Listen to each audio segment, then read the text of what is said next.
I think a lot of people don't know is that Kevin is married again. And that's where it went from, just being a little bit more complacent in parenting and letting mom take the reins to you're guilty. Someone who had a very complicated relationship with my dad. Hi, daddy issues. Hello. I feel for her in the sense of that, like, I have definitely gone back and forth.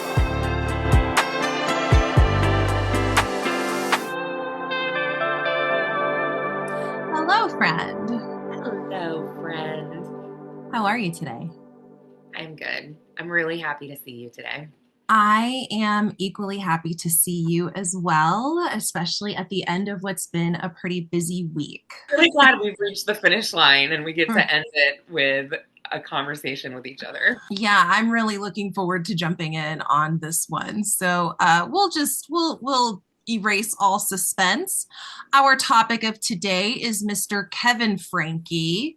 He is the ex-husband of YouTuber and Mormon influencer Ruby Franke, a woman who has been incarcerated since 2023 when one of her children escaped out into the desert and found a neighbor who thankfully was able to call the authorities and get some help and some eyes on that situation that Ruby and Jodi Hildebrandt had put those children through. But what I think a lot of people don't know is that Kevin is married again. Yeah, girl, I did not even know that until you told me. And so we had to talk about this. Yes, we do. We have to talk about this. Let's see. I did see the wife in an article. They did like a whole photo shoot. Yes, her name's Becca. Isn't that just so fitting too that her name would be Becca? Becca. There they are. See who Becca is. Yeah. So they got married in November, 8 months after finalizing his divorce from wife Ruby Franke, which I found that to be kind of interesting personally. Especially when when you know the backstory of these two, because it's not like first of all, in the Mormon culture, they don't take dating very lightly. Dating is like you're dating to marry somebody, and that's that. And Ruby was like dating multiple people at the same time that she was dating Kevin at first, and he told her to put a stop to that because he was offended. Oh, okay. Yeah. So, and I mean, they moved quickly too. I think that they met sometime that summer and they were already engaged by December of the same year. So yeah, this is just a People magazine article, but I really just wanted to show off this photo right here because it shows very changed appearance for Mr. Kevin. This is the new wife. Thoughts? Well, as far as him getting married, I guess I'm just really curious who is giving this guy a chance. So I'm interested in who she is and what attracted her to him and how that all started. Yeah. But thoughts as far as Kevin goes, one thing that just keeps coming to my mind when I think about this case is men who are very completely complacent in parenting. And we're seeing this situation play out where he just kind of went with everything, went with it all, and then was able to use that to come out as innocent. And I'm not saying there's anything wrong with a man letting a woman, take a little bit more of the reins in parenting or vice versa. Sometimes every parent has their role and sometimes one parent is a little bit more heavy-handed in certain aspects of the parenting or whatever. But it seemed to me that Kevin was just so completely detached. It was just kind of, well, whatever Ruby says goes. I mean, to the point where this woman has another woman come in and sleeping in her bed and kicking him out. And he's just like, oh, okay. Maybe at first he was trusting in her parenting and he was kind of sucked into all this craziness that Jodi Hildebrandt brought into their lives. But at some point you have to ask yourself, how far is too far? And we all have that inner voice that eventually is going to kick in, and usually it kicks in way sooner than we like to admit, but that voice, kicks in. I remember when I was a little kid, my mom always telling me, that little voice like deep down inside of you, and it's somewhere in there telling you not to do that. You need to listen to that voice. Yeah. That's your moral, that's your intuition, that's your gut. And I just can't believe that at some point Kevin didn't have that little voice inside of him saying, I need to intervene. I need to help my children. I need to stand up to this woman and do the right thing. And that's where it went from, just being a little bit more complacent in parenting and letting mom take the reins to, you're guilty. In my eyes, you absolutely had a huge part in what happened to your children. And I don't think he got enough shit for it from the law, from the world, from anyone, really. Yeah, I mean, anybody who's interested in knowing the details of what happened to those children, they can go out and read the court filings. All of that stuff is public information, so you can go and read that. I read part of it, and that was all that I needed, just to be completely just saddened and grossed out, and just it was just so tragic. But I think that I think that the issues with the children and their abuse and how they were treated, I feel like that's twofold, because I feel like a lot of people are wrapping this all up in like Jodi influenced Ruby, and then that's what made the whole thing fall apart. And it's like, no, we had evidence of the Frankes being abusive on their YouTube channel way before that. We should clarify that in our house, all our kids know that cell phones are free game for parents, so we can monitor safety. I really like you. Hold on. Do you think it's funny? Because and then I walk out. If you think it's funny, then that was 7 months ago. Maybe you need longer without a bedroom. It was not funny. Got the big bedroom, and Chad got the smaller bedroom, and the bigger bedroom also had a bathroom. But what you guys didn't know was Chad didn't get any room. He didn't get anything. He was sleeping on the floor in the family room. Took the phone away from in November. And you may never get the phone back. Probably not. No, I have no friends. You can play with friends. No, like I don't have friends. I don't have friends either. I literally like told my friends I'm not hanging out with them anymore because they say some pretty messed up stuff. So way before that, when it was just Kevin and Ruby. And I believe for that reason that a lot of this is him benefiting from weaponized incompetence somewhat. Do you know what that is? I mean, I know what both those words mean. So yeah. Yeah, so I mean, as women start to examine the patriarchy a lot more in modern times, they are really honing in on this idea that there are some men who will act like they don't know how to do the laundry and up all the clothes. They'll act like they can't clean. They'll burn up all the food so that they don't get asked to do things. And I feel like Kevin is benefiting from being very heavily steeped in his faith, and the fact that there are patriarchal values that go along with that subscribe that women do all that domestic work, women are raising the kids and all that stuff. And I feel like he gets to hide behind that and say like, well, I was just trusting my wife. She was just being a good mom, blah, blah. And it's like, Kevin, come on, man. Like that's the part that I'm like, ooh, no, he shouldn't get away with that. Agreed. Because, and again, I think maybe in the beginning, there might've been a little of this. I'm trusting in that, but there just has to come a point where another thing that really stuck out to me about this case was that phone call that man made when he called the cops. I don't know. The 911 call. Yes, I've heard it. It makes me cry to listen to it. I can't replay it because I heard it once, and hearing this, grown man who was probably raised in a generation that, he was raised in a generation, but I'm sure he probably has some of those things stuck in his head of grown men aren't supposed to cry. That's weakness, and I mean, he broke down, and hearing that, just break down in his voice, it really showed you how bruised and beaten and battered this poor child and the rest of those kids were.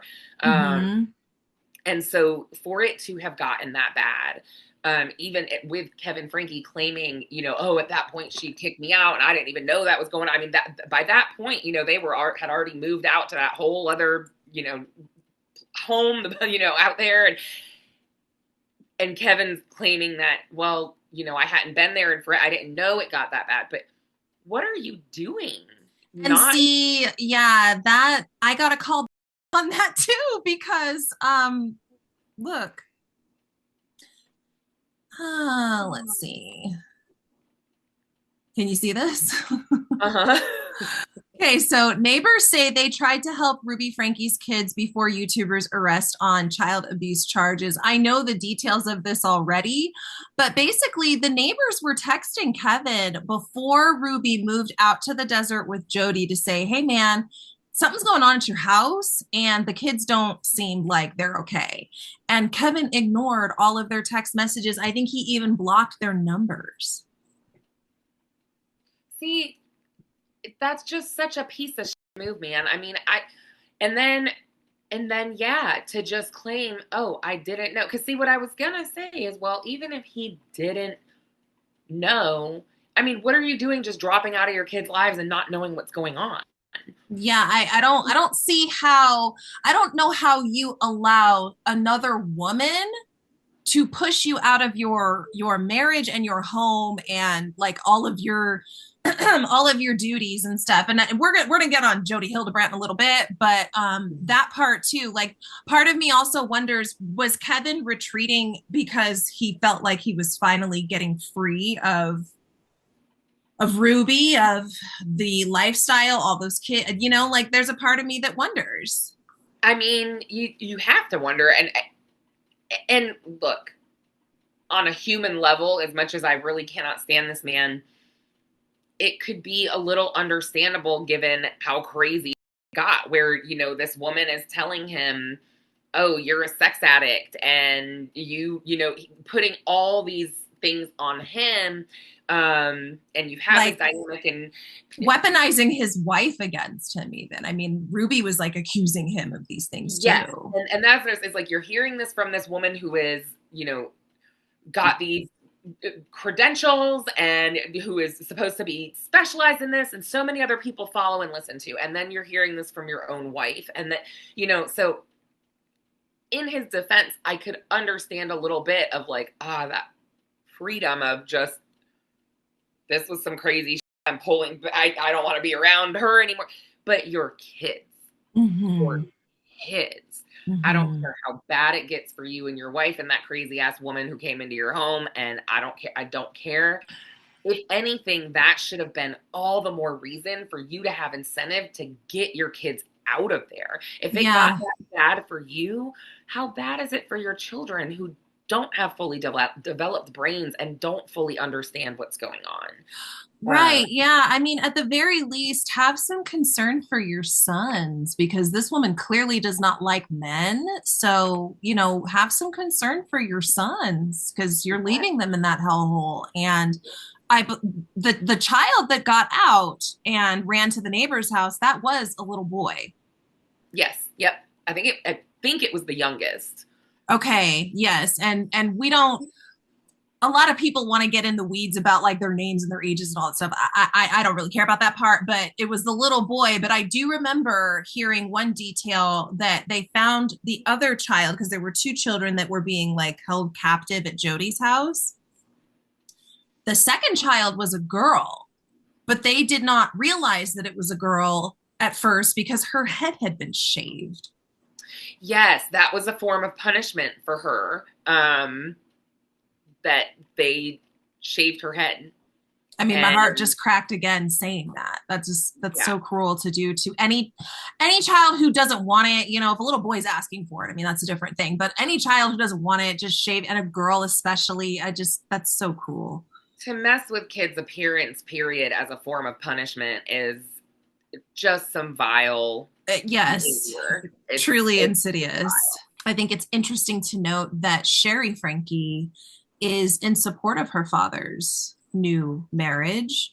In fact, she expressed in a social media post that she would be deleting all negative comments about her new stepmother. So, I mean, Sherry's book is what is informing a lot of my opinions on this whole situation because she laid so much of it out for public consumption. And I really enjoyed it, and I thank her for that. If I was Sherry, I would not forgive Kevin so easily because didn't Kevin also have her arrested? I believe so. Because she went back to the home to like Yes. get like something for her siblings. Like it wasn't even, she wasn't even trying to steal nothing. Like she went back to the home and then he tried to have her arrested. I personally, I would not forgive that so easily. I really hope that whatever repentance he's paid to her, that it was hefty because that's awful. On top of the fact that he was turning around, not even looking at her or acknowledging her present on the BYU campus where he teaches and where she attended. Yeah, and where they lied about him having tenure on their YouTube channel. Ooh. He actually did not. So he did receive, I can't remember what they call it, and you might you're in the educator world, so you might know the term for this, but it's basically where he doesn't have to renew his contract every year, but it was not tenure, whatever the term is, it was so we're making it where you don't, we're not going into renewing your contract every year. But there's nothing in there that says he's not able to be fired or whatever. But that after that happened, they did make this big, huge deal about it on their YouTube that, oh, daddy got tenure. He's going to have a job forever and ever and ever and ever, and he can never be fired, and we'll have money forever to pay for all the things we want. People started really digging in on these. Oh, dang, it looks like they're kind of abusing their kids. So they start digging into all this stuff in their life. And then it's like, turns out, yeah, he did not actually get tenure, which, I guess they were splitting hairs trying to make things sound better than they really are, whatever. But it just kind of speaks, it's just a little bit of another caveat that speaks to just who they are, Yeah. just kind of exaggerating things to step up or cooler or whatever, just social media, highlight reels, all the. And that's another part that I don't think gets talked about enough is like when you really go back to the fundamentals of religion, especially very regimented religions like Mormonism or LDS faith, I could have sworn that at the very heart of those tenets was the idea that you're not out here trying to be vain. You're not trying to be the most popular. You're not trying to mislead people. You're not trying to, dupe people. Like, towards the end of the 8 Passengers YouTube channel, that's pretty much all that it was about. It was about their sponsorships and their trips to Disney and their nice hotel stays. It was about being consistent for the viewers. It was about capturing the most emotionally charged moments possible, like, very intimate moments for the children where, their bodies are changing, they're growing up, they're hitting milestones that don't need to be shared publicly, that, Ruby was turning on the camera for because she's like, oh, this will be great for views. And it's like, how come nobody is speaking out about that part? Because what other people don't know, did you know that Ruby's sisters, like they all have YouTube channels and her parents have YouTube? Yes, they have YouTube channel with like millions of followers, millions of subscribers. Yeah, it's like a whole family enterprise at this point because at least, I don't remember her family makeup. She has at least 2 sisters, I think more. And they've got kids. So the kids all have channels. The sisters have channels that involved the husbands too. The parents had a channel. I think they might have shut theirs down, but yeah, everybody was making money on YouTube, which is crazy because like that's not really supposed to be like, if you're really following the faith, that's not Right. But then there's this thing we see where, and you know, we've seen it with the show Sister Wives. We've seen it with what's the other, the Duggars. I don't know that those are not Mormon, but they subscribe to that quiverful mindset that's very similar to the Mormons, where they just have a bunch of kids. Exactly. And so we've seen that where it turns into, you hear the parents telling the kids, well, this is what God put in front of us, this is a platform to share this with the world. And so we need to use that to reach as many people as possible. And that's all good and fine if it's, you got yourself a nonprofit going on and all that. But if I'm watching you making millions off of this, then yeah, I'm not seeing how that's lining up with the word of the Bible that you're reading and the Jesus that you pray to. Yes. Yeah. So yeah, that's a whole other level to this. Yeah, and we still got to do our Drewski episode too, so sit tight, people, because we'll be talking about that eventually as well. All right, let's get on Jodi Hildebrandt, because she's a whole beast in and of herself. And I know that we started this off as being like a conversation about Kevin, so we'll relate this back to Kevin and the role that Jodi played in alienating Kevin from his marriage, from his household. So Jodi, how much do you know about Jodi? You know, I know her role in this a little bit. I know what is her exact degree?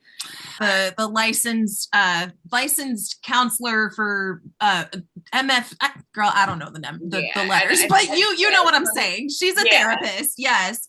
And I think that she was positioned to be like one of the referral sources for anybody in the church who was having like emotional issues or mental health issues. Like she was one of their top people that they would send their people to.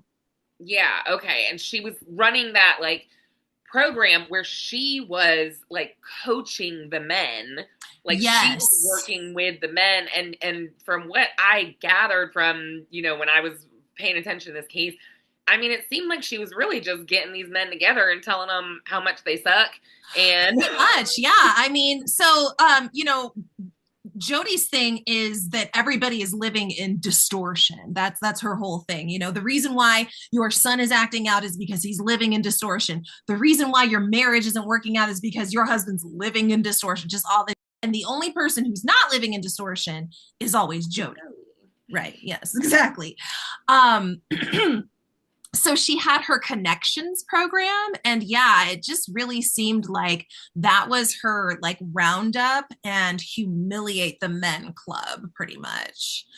And it seems to me that the reason why I believe the reason why Jodi gravitated towards Ruby and not the other way around is that I think that Jodi got enticed by seeing the influence that Ruby had, by seeing all the numbers and views on her YouTube channel that had millions of subscribers by that point. I think that she was enamored by that, and she figured, ooh, you know, maybe I can get these two evil powers of mine to join forces so I can take over the world. And you know, she got drunk on that. Yeah, I mean, I could see that. Let's be real. I think that anybody who has that personality trait is gonna just cling on to something like that, or it's just a matter of you get a small taste of it. You know, you get a small taste of that. Oh, I feel really important. I feel, you know, and I can reach more people, make more money. I can see that. Jodi definitely, I think her and Ruby got what they deserve. Yeah. For sure. I do, with bringing it back to Kevin too, because of that aspect of it, I can see how the guy was messed up. You know, I can see how he wasn't as responsible again in the beginning, but I just keep going back to this place of like, it got so messed up. You had to have known. And I just think that man is never going to really hold accountability and it kind of sucks that his daughter too is. Well, yeah, because she's like letting him off the hook. And I'm like, no, you're in a position to really hold him accountable. And we all really want you to do that.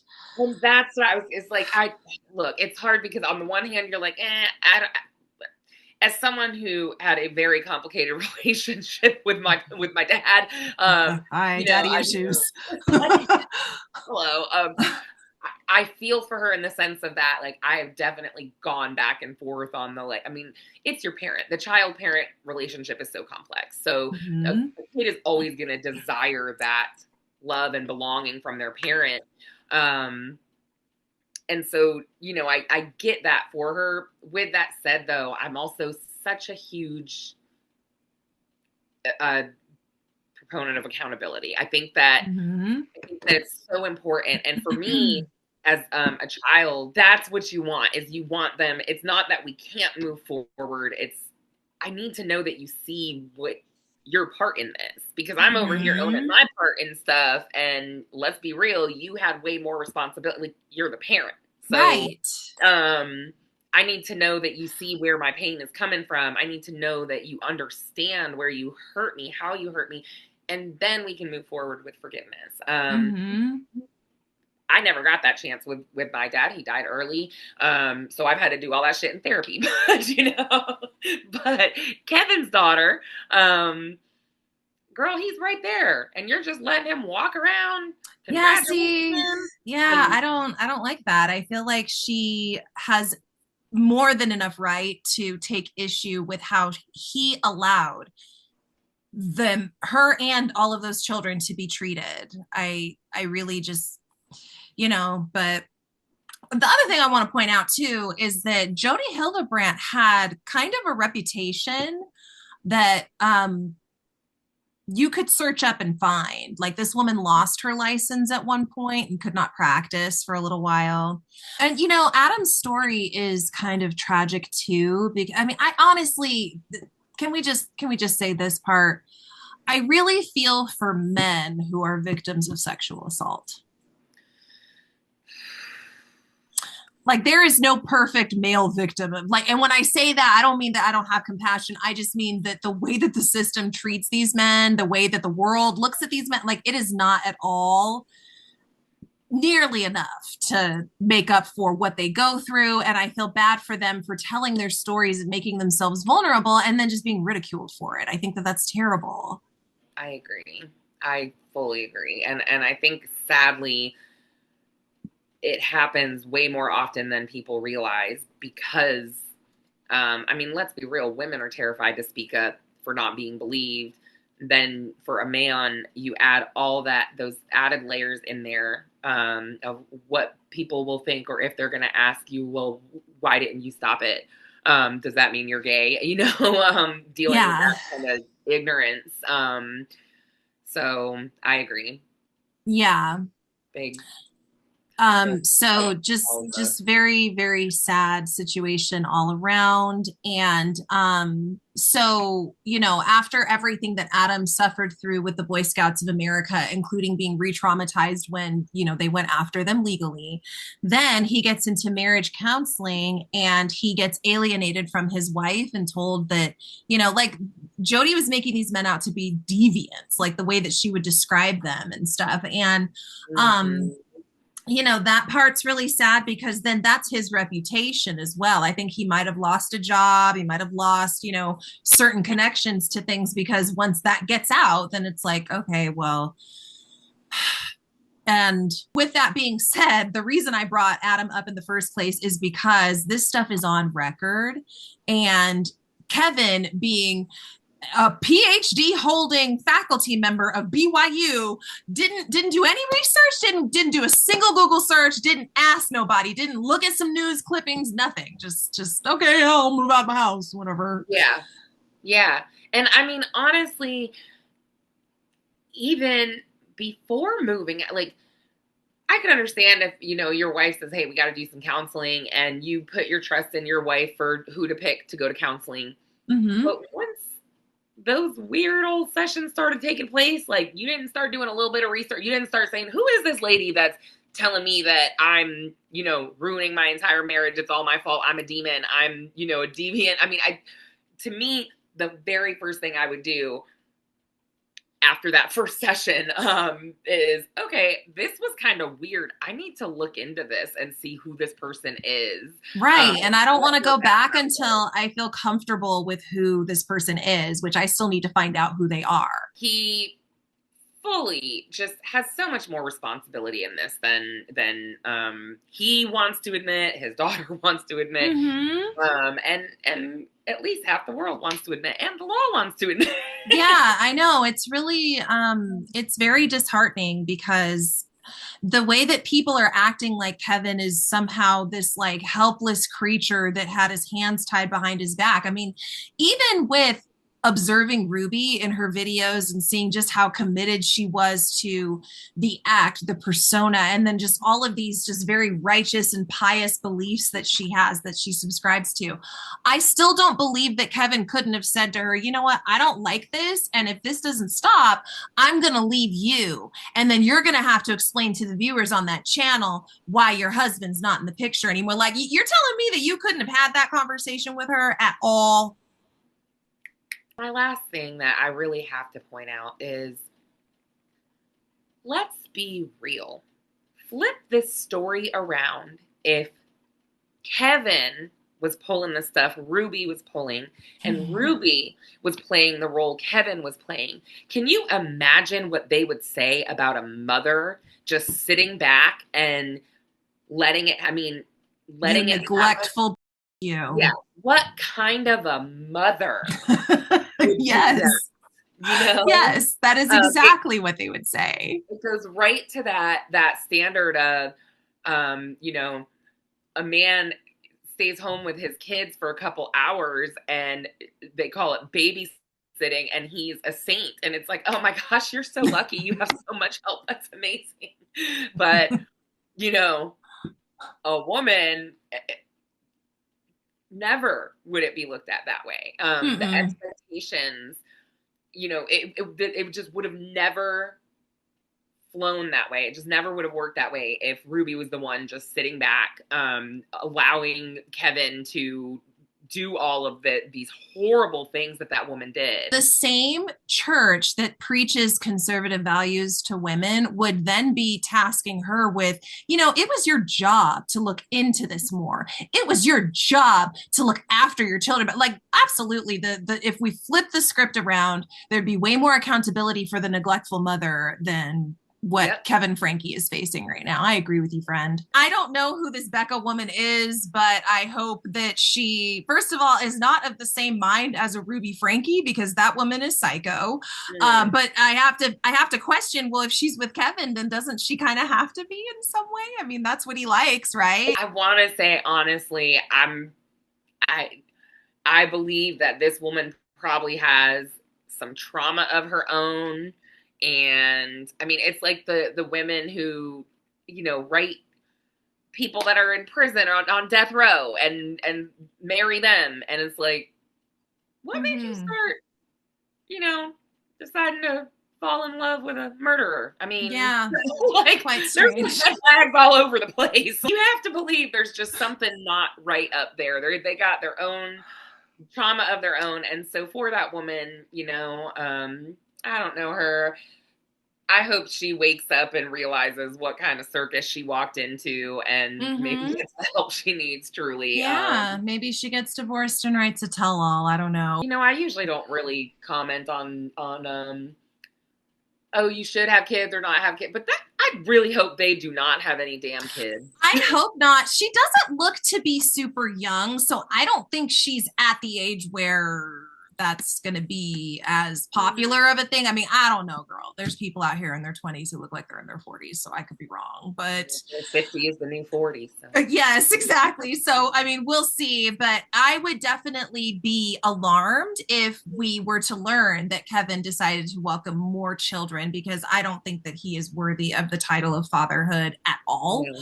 And he proved it with his first batch of kids. He straight up abandoned them. And then when he got evidence of them being abused out in the middle of the desert, he still didn't want to believe it until he talked to Ruby first. So Yeah. And then played the victim the entire way to get out of all accountability for it. Yeah, you know, must be nice. All